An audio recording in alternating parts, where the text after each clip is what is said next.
Okay, let's take this rather lovely 1958 Series 2 Land Rover 88-inch diesel soft top. Let's take a walk around it. It is a proper 1958 one. It's had one owner for the last 10 years. It has, however, for the spotters amongst you, it has been fitted with the later 2.25 diesel of sort of Series 3 era. Originally, it being a 1958 model, one of the first Series 2s, it would have had a 2-litre diesel, and well, that's fallen by the wayside at some point in the past. So it's got a Series 3 2.25 in it, diesel. Otherwise, what's it got on it? Looks like it's got the larger wheels off a 109, possibly. It's got a bonnet mounted spare wheel mount, although the spare wheel is actually mounted to the rear bulkhead at the moment on this one. It's got a pair of driving lights. Whether they work or not, I don't really know, I'm afraid. Again, for the spotters amongst you, you'll notice it's got a heater duct here, whereas normally a Series 2 wouldn't have that. It's been fitted with a sort of vestigial Series 3 heater that sits under the bonnet there, which does put a bit of warm air into the cab. It's got military door tops on it. They're a fairly recent addition. Set of military door tops because the guy didn't like the way the original ones sort of slid and kept sliding sort of thing. So military door tops are quite a nice fitment.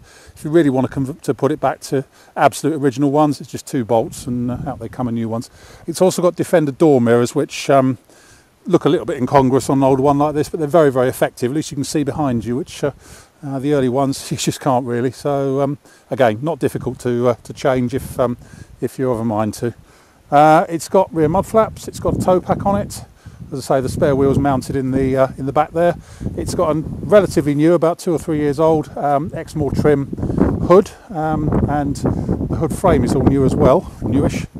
Shut that door properly. Might be in with a chance. It's also got lovely seats in it. It's got a very, very nice set of full deluxe 3 across seats. It's got overdrive as well, this one. So really, really quite nice nice spec.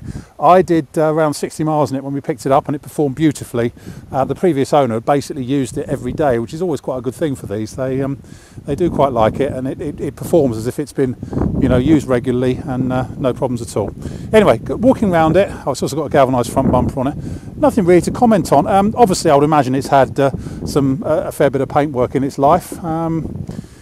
It looks like the bonnet has perhaps been repainted, but it's all roughly the same colour. But obviously, as you know, it is what, I'm 50. This is 54 now. I'm probably not all the same colour all over. Neither's this. It's probably had some paint on it at some point in its life. I think certainly the driver's door is pretty new. The driver's door was replaced, and that's been repainted, and the colour match is almost there, but just not quite. But for the purposes of one of these, it's actually not bad at all. Very, very dent free. Looking down the sides of it, there's none of the usual horrors or pushed in front wings or anything. It's all pretty good, as always. Very slightly ripply. Land Rovers always are, but 1 or 2 bubbles just coming up on the scuttle corner here, but it's not particularly a problem on a Series 2 model or Series models. Bit of paint loss and bubbling just coming up on the scuttle corner there, just there. Rest of the A-post is all very good.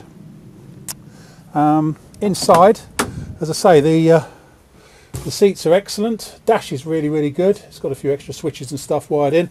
That's where the heat comes out, or whatever you call heat. And the toe boards and everything, the kick panels all look really nice. It all looks very good down there. Side of the seat box all looks good. Modesty covers look good. Near side rear wing looks good. Just having a quick look underneath there. I'm told it had, I don't have a bill for it, but I'm told it had a new rear cross member or perhaps a quarter chassis on it a couple of years ago, and certainly it all looks really nice and tidy under there. Looks very good indeed. And the same around the tail end. The tailgate is a fairly recent addition as well, because I think originally it was a hard top one from memory. But all the cross member all looks great from this side as well. Looking down the offside again, very straight, clean, true, correct, and nice. So a little look in the back there. Yeah, so I'm told that cross member's been replaced, and I've got no reason to doubt that's the case, because it all looks very, very tidy. All looks very good indeed under there. Carrying on round, as I say, the driver's door's been replaced recently, so the paint match is almost there, but just not quite. It's perhaps a very slightly one shade lighter than the rest of it. Again, some bubbling and rusting just coming up here on the scuttle corner, but it's not drastic by any stretch of the imagination. Just where they always do tend to go, and if worst comes to worst, you always have a little patch put in there to the way that a lot of them have. It doesn't look as if it's been got at in the past, but again, the A-post looks spot on. And inside here again on the driver's side, the toe board all looks first class. It's just nice, basically. Doors are good. I'd say the door on this side is pretty new.